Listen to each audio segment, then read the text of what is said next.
Hello বন্ধুগণ, আজ আমি তোমাদেরকে ঠেকুয়া রেসিপিটা দেখাবো। হ্যাঁ, ঠেকুয়া সবাই বানাচ্ছে জানি, কিন্তু আমার কিন্তু খুব পছন্দের একটা জিনিস, তো আমি ভাবলাম আমিও বানাই।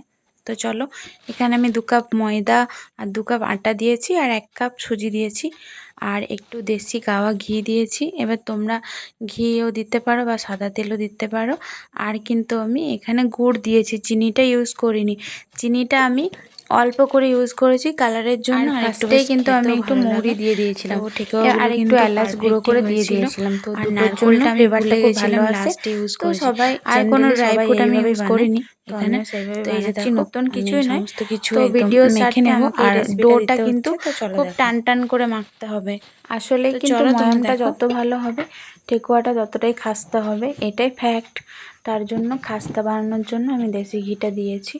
আর ঠেকুয়াটা আমার খুব একটা হয়নি, অল্প অল্পই হয়েছিল, কারণ আমাদের 3 জন মানুষের জন্য যথেষ্ট, ওটাই হয়েছিল। তো ভালো করে দেখো কেমন করে টান টান করে ডোটা মাখলাম।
আর একদম ধিমে আছে, অর্থাৎ লো ফ্লেমে ভাজতে হবে।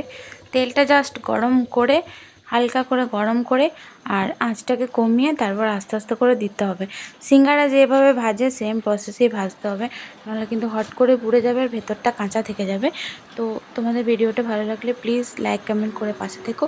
সবাই খুব ভালো থেকো।